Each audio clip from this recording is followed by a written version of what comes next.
Hi everyone, welcome back. Thanks for joining us today. We've got a brand new story to share with you, so let's begin. My name is Theo.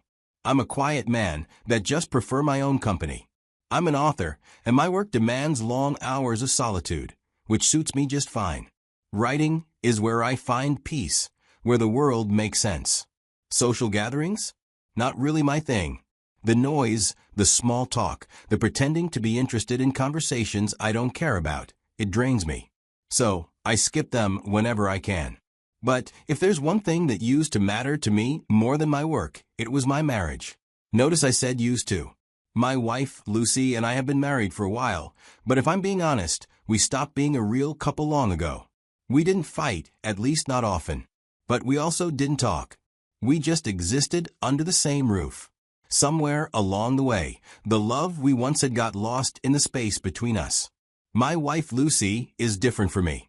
Outgoing, ambitious, always in the middle of things. She works in a high-paced industry, and her consulting job always seemed to need her more than I did. Late nights at the office became her norm, endless meetings, and business trips that stretched longer than necessary.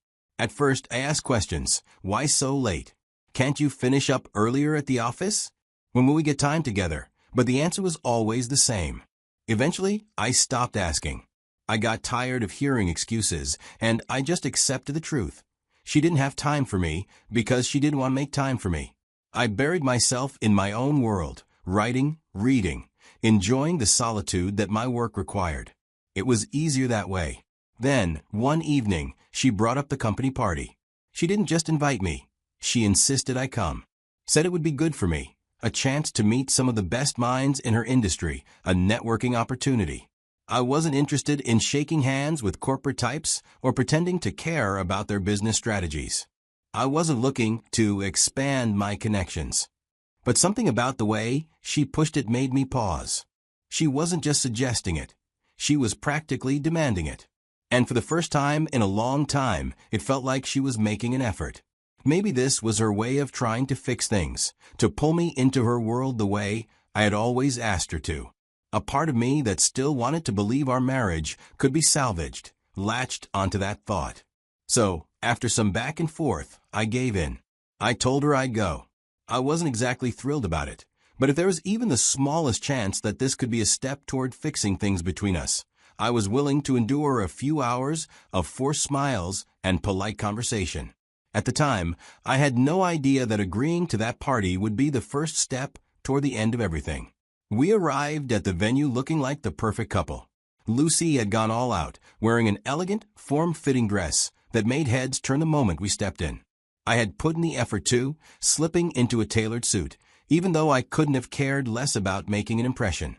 The party itself was everything you'd expect from a high-profile corporate event, grand, sophisticated, and filled with well-dressed professionals. It was a kind of event where people talked about stocks, mergers, and business strategies between sips of overpriced wine. Lucy wasted no time introducing me to her colleagues, and their reactions were almost identical, followed by polite curiosity. So you're Theo. Wow, we've heard so much about you, but it's great to finally meet you in person. I'd nod, shake hands, exchange a few pleasantries. It was obvious that my presence was somewhat of a novelty. I was the mysterious husband they had only heard about in passing, the man who never showed up to company gatherings. Some of them tried to probe, asking about my work, my books, my thoughts on whatever topic they assumed I'd be interested in. Surprisingly, I found myself engaging more than I expected. This night might actually be worth something. The evening had been going surprisingly well. I won't say I was enjoying myself, but I had settled into the atmosphere. The conversations were tolerable, the drinks were decent, and for the first time in a long while, Lucy seemed to acknowledge my presence in her world. I wasn't naive enough to think this night would magically fix the cracks in our marriage, but for a moment I allowed myself to believe that maybe, just maybe, this was a step toward something better. Everything was going well. I could see Lucy glancing at me every now and then, possibly pleased that I was making an effort. Until the music changed. The lights dimmed slightly, and the dance floor started filling up with couples. I wasn't really paying attention, until I noticed a man approaching us. He didn't acknowledge me. He walked straight up to Lucy. "Shall we?" he asked, his voice smooth and self-assured, holding out his hand like he already knew the answer. For a split second, I waited for Lucy to shake her head, maybe laugh it off and stay where she was. I expected her to wave him away, to tell him she was here with her husband. But instead she smiled. She was about to accept. Instinct took over. I reached out, my hand firm on her wrist, holding her back before she could take a step. My voice was low, controlled. "You're not going anywhere." The man, Wilson, I would later learn, finally acknowledged my existence. He turned his head slightly, focusing on me. He didn't say anything at first. I held my ground. "If you want to dance with my wife, do things the right way. Or don't do them at all." That should have been the end of it. But it wasn't. Lucy turned to me, with an expression twisted in frustration and anger. "What the hell is wrong with you?" she snapped, jerking her arm away from my grip. "You're embarrassing me." I looked at her, shocked at what she just did. She turned back to Wilson, brushing past me like I was nothing more than an obstacle in her path. She was about to leave with him, right in front of me, with no shame, no hesitation. I felt something snap inside me.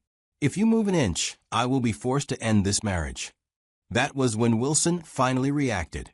He turned fully to face me, looking me dead in the eyes, and with a quiet, deliberate voice, he said, "You've always been a weakling, and you won't do anything." Then, without breaking eye contact, he reached for Lucy's hand, pulled her along, and just like that, she followed. I felt the weight of the humiliation pressing down on me, but I refused to give them the satisfaction of a reaction. I wouldn't be the fool who caused a scene at a party filled with her colleagues. Instead, I turned around and walked away, alone. When Lucy finally came home that night, I was still awake. I heard the front door open and the distinct sound of her heels clicking against the hardwood floor. I had already made up my mind about many things that night, yet sleep refused to come. A few minutes later, she stood in the doorway with her arms crossed. I expected her to offer a weak excuse or at least a simple explanation for her actions at the party. Instead, she launched straight into an angry tirade.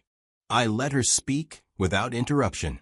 "You embarrass me," she declared sharply, her eyes burning with resentment. "You made a scene for no reason, and then you just left. You abandoned me at my own work party." I stood there silently, absorbing every word. In her mind, she was the victim, and I was the one who had ruined everything. As I listened, it became unmistakably clear that Lucy no longer respected me, not as her husband and certainly not as a man. A marriage built without mutual respect is like a house constructed on unstable ground, doomed to fall apart. I knew that arguing with her at that moment would be pointless. She had already decided that she was right, and no amount of debate would change her mind. Instead, her harsh words only confirmed what I had long suspected.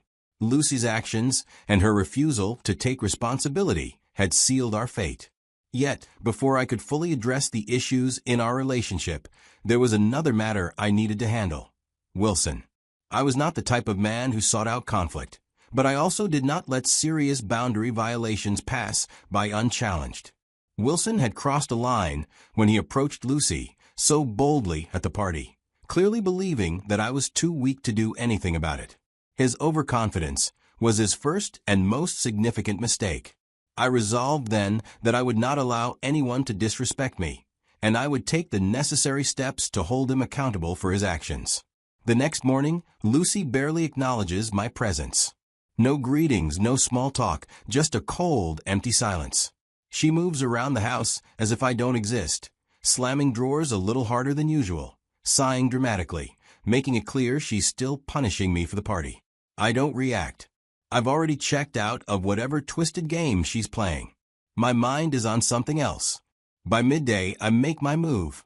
I hire a private investigator. My instructions are simple. I want everything on Wilson. Every dirty little secret, every skeleton in his closet. Where he lives, who he talks to, where he spends his nights. If there's something to be found, I want it in my hands. The investigator doesn't ask questions. He just nods and gets to work. Days pass, and Lucy continues her silent treatment, but I don't care. I barely notice. I'm waiting for results which came weeks later. Wilson is married. 2 kids. A wife who, from the photos, seems blissfully unaware of the filth she's married to. But that's not all. Wilson has a reputation. There are records, complaints from women at his workplace about inappropriate advances. Some settled quietly, some dismissed. A pattern of behavior buried under paperwork and corporate indifference. But the real dagger? The evidence of his affairs. Photo after photo, video after video, all documenting his extracurricular activities and his long history of inappropriate behavior at work. Different women, different locations, and among them my wife, Lucy. The photos and videos had timestamps. He met these ladies in various locations, hotels, lounges, and even a few late-night meetings in secluded parking lots. Seeing that my wife had some sort of affair with him broke my heart, but I don't let it consume me. I suspected it, but now I have proof. Wilson doesn't know it yet, but he's finished. The first strike had to be personal. His wife deserved to know who she was married to. I put together a package. A USB flash drive loaded with images and videos of Wilson in places a married man had no business being. He was careless, and I had the receipts to prove it. Alongside it, I added a handwritten note. You deserve better. It was delivered straight to her doorstep. I hired a delivery man to drop it off.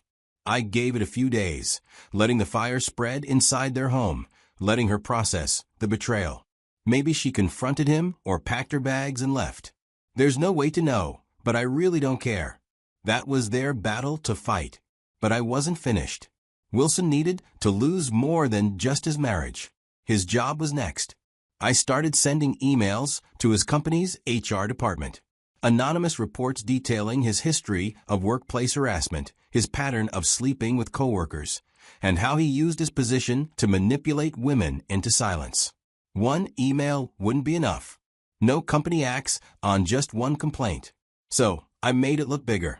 I created multiple email accounts, each with a different variation of the evidence, each sounding like a concerned employee tired of the toxic environment Wilson created. The pressure worked. The company had no choice but to investigate.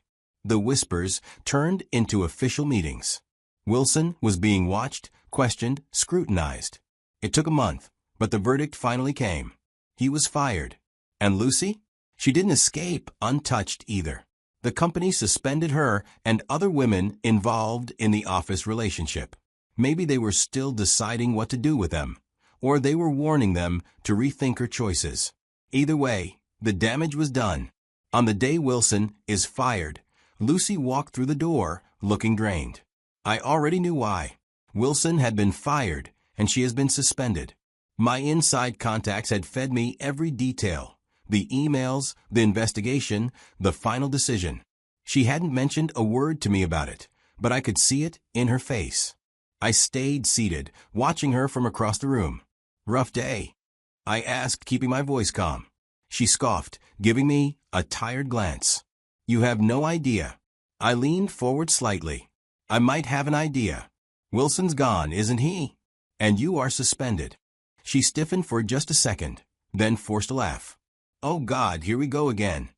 She shook her head and walked toward the kitchen, pretending she hadn't just heard what I said. I didn't let her escape. How long were you sleeping with him, Lucy? That stopped her in her tracks. She turned around, laughing again, but this time there was a nervous edge to it. Are you seriously still on this? My God, Theo, you're obsessed. You've been insecure and bitter ever since the party. I just stared at her. She crossed her arms. All I did was dance with the man, and you turned it into this whole fantasy in your head. She gave me a pitiful look, like I was some paranoid fool making things up. You overreacted that night, and now look at you, acting like some detective in a bad crime show. I didn't argue. I didn't yell. I just pulled the folder from my drawer and dropped it on the table in front of her. Photos. Lucy's face drained of color. For the first time, she had nothing to say. Then came the switch.